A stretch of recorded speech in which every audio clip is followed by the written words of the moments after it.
اسراد stories کے تمام دیکھنے اور سننے والوں کو السلام علیکم۔ امید کرتا ہوں خیریت سے ہوں گے، ٹھیک ٹھاک ہوں گے۔ اللہ تعالیٰ آپ سب کو خوش و آباد رکھے۔ ناظرین کرام، انسان کے لیے سب سے زیادہ مخلص اس کے والدین ہوتے ہیں، جو کہ خود سارے دکھ اور پریشانیاں جھیلتے ہوئے نہ صرف اولاد کی پرورش کرتے بلکہ اسے ترقی کے اعلیٰ منازل پر دیکھنا چاہتے ہیں۔ لیکن وہی اولاد جب بڑی ہو جاتی ہے تو ماں باپ کو ستانا شروع کر دیتی اور اسے ناراض کرنا شروع کر دیتی ہے، لیکن وہ یہ نہیں سوچتے کہ ان کے اس عمل کی وجہ سے ان کے لیے کتنی بڑی مصیبت آنے والی۔ آج کی ویڈیو میں ہم آپ کو بتائیں گے کہ والدین کو ستانے کا انجام کتنا برا ہوتا ہے۔ ایک صحابی رسول جس نے اپنی والدہ کو ستایا، جس کی وجہ سے اس کی زبان پر آخری وقت میں کلمہ جاری نہیں ہو سکا۔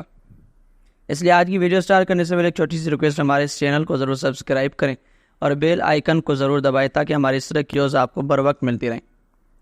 چلیے شروع کرتے ہیں آج کی ویڈیو۔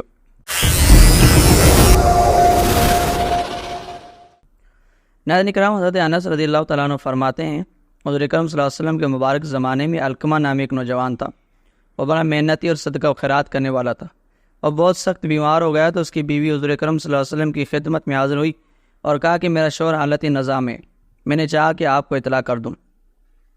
حضور اکرم صلی اللہ علیہ وسلم نے حضرت بلال، حضرت مولا علی، حضرت سلیمان اور حضرت عمار سے فرمایا، تم علقمہ کے پاس جاؤ اور دیکھو اس کا کیا حال ہے۔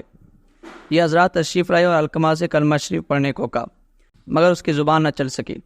جب ان کو یہ یقین ہو گیا کہ یہ قریب المر گئے تو حضرت بلال کو حضور اکرم صلی اللہ علیہ وسلم کی خدمت میں روانہ کیا گیا تاکہ وہ علقمہ کے حالات سے آپ صلی اللہ علیہ وسلم کو آگاہ کریں۔ نبی کریم صلی اللہ علیہ وسلم نے فرمایا کہ اس کے والدین حیات ہیں۔ عرض کیا گیا اس کے والد تو وفات پا چکے ہیں، البتہ ضعیف العمر والدہ حیات ہیں۔ آپ صلی اللہ علیہ وسلم نے حضرت بلال سے فرمایا، علقمہ کی والدہ کے پاس جاؤ اور میرا سلام دے کر کہنا کہ اگر وہ چل سکتی ہے تو میرے پاس آ جائے، ورنہ میں خود اس کے پاس چلا جاؤں گا۔ حضرت بلال رضی اللہ تعالیٰ عنہ حضرت علقمہ کی والدہ کے پاس پہنچے، نبی صلی اللہ علیہ وسلم کا پیغام پہنچایا تو وہ کہنے لگی، میری جان آپ پر قربان ہو جائے، آپ کی خدمت میں حاضری دینا میرا حق ہے۔ اور پھر اپنی عصا لی اور عصا کے سارے حضور اکرم صلی اللہ علیہ وسلم کی خدمت میں حاضر ہو کر سلام عرض کیا۔ آپ صلی اللہ علیہ وسلم نے اس کے سلام کا جواب دیا اور پھر وہ بڑھیا نبی کریم صلی اللہ علیہ وسلم کے سامنے بیٹھ گئی۔ آپ نے فرمایا، مجھے سچ سچ بتانا، اگر جھوٹ بولا تو میرے پاس اللہ تعالیٰ کی طرف سے وحی آ جائے گی۔ یہ بتا علقمہ کیا کرتا ہے؟ عرض کرنے لگی، یا رسول اللہ، وہ بہت نمازی ہے اور بڑے روزے رکھتا ہے اور بے حد و حساب صدقہ و خیرات کرتا ہے۔ آپ صلی اللہ علیہ وسلم نے فرمایا، تیرا اور اس کا معاملہ کیسا ہے؟ عرض کہ یا رسول اللہ، میں اس سے ناراض ہوں۔ آپ نے فرمایا، کس لیے؟ کہنے لگی کہ وہ اپنی بیوی کو مجھ پر فوقیت دیتا تھا، ہر معاملے میں اسی کی بات مانتا تھا اور میری نافرمانی کرتا تھا۔ حضور اکرم صلی اللہ علیہ وسلم نے فرمایا، اس کی والدہ کی ناراضگی نے اس کی زبان کو کلمہ شہادت پڑھنے سے روک دیا۔ پھر نبی کریم صلی اللہ علیہ وسلم نے فرمایا، اے عورت، اپنے بیٹے کو معاف کر دو، وہ آخری سانسیں لے رہا ہے، زبان پر کلمہ جاری نہیں ہو رہا، بغیر کلمے کے اگر فوت ہو جائے گا تو جہنم کا ایندھن بنے گا۔ اس ضعیف العمر والدہ نے کہا، یا رسول اللہ، میں علقمہ کو کبھی معاف نہیں کروں گی۔ پھر آپ صلی اللہ علیہ وسلم نے حضرت بلال سے فرمایا، جاؤ بہت سی لکڑیاں جمع کر کے لاؤ تاکہ میں علقمہ کو اس آگ میں جلا دوں۔ وہ عورت کہنے لگی، یا رسول اللہ صلی اللہ علیہ وسلم، آپ میرے بیٹے میرے دل کے ٹکڑے کو آگ میں جلا رہے ہیں اور وہ بھی میرے سامنے، میں اپنے دل میں کیسے برداشت کروں گی؟ حضور اکرم صلی اللہ علیہ وسلم نے اس سے فرمایا، علقمہ، عذاب الہی اس سے بھی زیادہ سخت اور دیر پائے، بس اگر تو چاہتی ہے کہ اللہ تعالیٰ اس کو بخش دے تو پھر تو اس سے راضی ہو جا۔ قسم اس ذات کی جس کے قبض قدرت میں میری جان ہے، جب تک تو اس پر ناراض رہے گی، نماز روزہ اسے کوئی فائدہ نہیں دے سکے گا۔ پھر بڑھیا نے دونوں ہاتھ اٹھے اور عرض کی، یا رسول اللہ، میں اللہ تعالیٰ اور آپ کو اور یہاں پر موجود تمام حضرات کو گواہ بنا کر کہتی ہوں کہ میں نے علقمہ کو معاف کر دیا۔ ادھر ماں نے معاف کیا، ادھر رب نے بھی معاف کر دیا، سبحان اللہ۔ حضور اکرم صلی اللہ علیہ وسلم نے حضرت بلال سے فرمایا، جاؤ اور دیکھو کیا وہ کلمہ پڑھنے کی طاقت رکھتا ہے۔ ہو سکتا ہے کہ علقمہ کی ماں نے مجھ سے حیا کرتے ہوئے یہ کچھ کہہ دیا اور دل سے نہ کہو۔ حضرت بلال دروازے تک گئے تو حضرت علقمہ کو کلمہ پڑھتے سنا اور پھر اندر جا کر فرمایا کہ لوگوں، والدہ کی ناراضگی نے حضرت علقمہ کی زبان کو کلمہ پڑھنے سے روک رکھا تھا، جیسے ہی وہ راضی ہوئے تو ان کی زبان پر بھی کلمہ جاری ہو گیا۔ پھر حضرت علقمہ اسی دن فوت ہو گئے۔ حضور اکرم صلی اللہ علیہ وسلم تشریف لائے، غسل اور کفن کا حکم دیا اور پھر نماز جنازہ پڑھائی۔ اور اس کے بعد ان کے قبر کے کنارے پر کھڑے ہو کر آپ صلی اللہ علیہ وسلم نے فرمایا، ایک گروہ مہاجرین و انصار جس نے اپنی بیوی کو اپنی والدہ پر فضیلت و برتری دی، اس پر اللہ تعالیٰ کی طرف سے لعنت ہے، اس کے فرائض و نوافل نامقبول ہوں۔ ناظرین، بلا شبہ ماں باپ قدرت کی عظیم نعمت ہے۔ وہ بچے کو پیدائش سے لے کر اس کی تعلیم و تربیت اور معاشرے میں زندہ رہنے کے قابل بنانے تک اہم کردار ادا کرتے ہیں۔ اس کے ہر قدم پر رہنمائی کرتے ہیں، اسے زمانے کے ہر سرد و گرم سے بچاتے ہیں، گویا اس کے لیے اپنی زندگیوں کو وقف کر دیتے ہیں۔ یہی وجہ ہے کہ اسلام نے ماں باپ کے حقوق پر بہت زیادہ زور دیا ہے اور ان کی اہمیت کو بیان کیا۔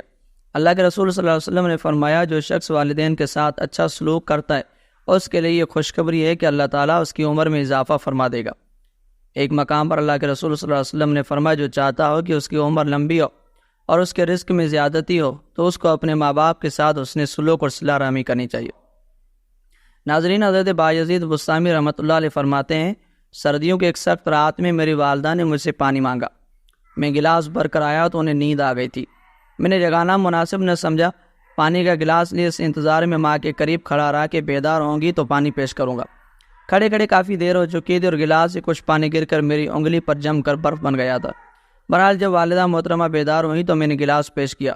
برف کی وجہ سے چپکی ہوئی انگلی جو ہی پانی کے گلاس سے جدا ہوئی اس کی کھال ادڑ گئی اور خون بہنے لگا۔ ماں نے دیکھ کر پوچھا، یہ کیا ہے؟ میں نے سارا واقعہ عرض کیا تو انہوں نے ہاتھ اٹھا کر دعا کی، اللہ میں اس سے راضی ہوں تو بھی اس سے راضی رہنا۔ بایزید بستامی فرماتی ہیں، مجھے اس وقت پتہ چل گیا کہ کسی انسان کو مقام و مرتبہ ماں کی خدمت سے ہی ملتا ہے۔ ناظرین، ایک دن حضرت موسیٰ علیہ السلام نے تنہائی میں اللہ تعالیٰ سے راز و نیاز کی اور اپنی قوم کے ایمان نہ لانے کی شکایت کی۔ پروردگار، میری یہ قوم تجھ پر ایمان نہیں لا رہی، اب کوئی ایسا ہے جو میرے ساتھ جنت میں داخل ہو سکے گا؟ اللہ تعالیٰ نے فرمایا، ہاں۔ جناب موسیٰ نے تعجب سے پوچھا، ہے وہ کون ہے؟ اللہ تعالیٰ نے فرمایا، موسیٰ فلاں شہر کے فلاں محلے کا رہنے والا قصائی جنت میں تمہارے ساتھ ہوگا۔ موسیٰ علیہ السلام نے پھر عرض کی، پروردگار کیا مجھے اجازت ہے کہ میں تیرے اس نیک بندے سے ملاقات کر سکوں؟ جواب آیا، کیوں نہیں، تم اس سے مل سکتے ہو۔ چنانچہ اگلے دن جناب موسیٰ علیہ السلام اس شہر اور محلے کی طرف چل پڑے اور اس شخص سے ملاقات ہوئی جس کا پتہ اللہ تعالیٰ نے بتلایا تھا۔ وہ نہایت ہی سادہ شخص تھا اور جس کا پیشہ قصابی کا تھا۔ جناب موسیٰ علیہ السلام نے اسے کہا، بھائی میں اس شہر میں مسافر ہوں، کیا ایک رات تمہارے یہاں مہمان بن سکتا ہوں؟ اس قصاب نے جواب دیا، کیوں نہیں۔ اسے اپنا ہی شہر سمجھی اور مہمان تو اللہ تعالیٰ کا حبیب و دوست ہوتا ہے۔ بس تھوڑی دیر ٹھہریے، میں اپنا کام نپٹا لوں تو پھر گھر چلتے ہیں۔ جناب موسیٰ اس جوان کے ہر کام و حرکت کو بڑی دقت نظری سے دیکھ رہے تھے تاکہ یہ معلوم ہو سکے کہ اسے اللہ تعالیٰ نے اتنا عظیم مرتبہ کیسے عنایت کیا ہے۔ اس جوان نے اپنی دکان میں رکھے گوشت میں سے ایک بھیڑ کی ران کاٹی اور اسے کپڑے میں لپیٹا اور ایک طرف رکھ دیا۔ کچھ دیر کے بعد جب وہ فارغ ہوا تو اس نے موسیٰ علیہ السلام سے کہا، بھائی اب میرا کام مکمل ہو چکا ہے، آئیے اب گھر چلتے ہیں۔ یہ سن کر موسیٰ علیہ السلام اٹھے اور راستہ طے کرتے ہوئے اس کے گھر پہنچ جاتے ہیں۔ اب گھر میں آتے اس نوجوان نے ایک پیڑ سے بندھی ہوئی رسی کو کھولا اور آہستہ آہستہ اسے ڈھیلا کرنا شروع کیا۔ یہ منظر موسیٰ علیہ السلام باغور دیکھ رہے تھے۔ کچھ ہی دیر بعد ایک ٹوکری پیڑ سے نیچے آ گئی جس میں ایک نہایت ضعیف اور نابینا بڑھیا بیٹھی ہوئی تھی۔ جناب موسیٰ علیہ السلام کے لیے منظر بڑا عجیب تھا۔ وہ جوان اس ضعیفہ کے قریب گئے، بڑی محبت سے اس کے چہرے پر ہاتھ پھیرا اور اسے کھانا کھلایا۔ اب چلتے ہوئے دریافت کیا کہ مادر گرامی کچھ اور چیز تو نہیں چاہیے؟ بوڑھی عورت نے کہا، انشاءاللہ بیشت میں تمہیں موسیٰ کی ہم نشینی نصیب ہوگی۔ اور اس کے بعد اس جوان نے بوڑھی عورت کی ٹوکری کو پھر پیڑ سے لٹکا دیا اور پھر موسیٰ علیہ السلام کے پاس آئے، مسکرا کے کہا، یہ میری بوڑھی ماں ہے، کیونکہ یہ بہت ضعیفہ ہو گئی ہیں، مجھے مجبوراً ان کی اس انداز میں حفاظت کرنی پڑتی ہے، اور سب سے بڑی بات یہ ہے کہ ہمیشہ مجھے یہی دعا دیتی ہے کہ انشاءاللہ جنت میں موسیٰ علیہ السلام کی ہم نشینی نصیب ہو۔ کتنی بڑی دعا ہے، بھلا میں کہاں اور موسیٰ نبی اللہ کی ہم نشینی کہاں؟ موسیٰ علیہ السلام کی آنکھیں چمکنے لگی اور فرمایا، بھلا جس کی ماں اپنے بیٹے کو دل سے دعا دے، خدا اس کی دعا کو کیسے رد کر سکتا ہے؟ اور ہاں، میں ہی موسیٰ ہوں اور تم اپنی ماں کی دعا کے طفیل یقیناً جنت میں میرے ساتھ ہوں گے۔ تو یہ تھی ناظرین کرام آج کی ہماری ویڈیو۔ امید کرتا ہوں آپ کو پسند آئی ہوگی، اور اگر پسند آئی ہے تو ویڈیو کو لائک کیجیے اور چینل کو سبسکرائب کیجیے تاکہ اس طرح کی اور ویڈیوز بھی آپ کو بر وقت ملتی رہیں۔ ملتے ہیں اگلی ویڈیو میں۔ اللہ حافظ۔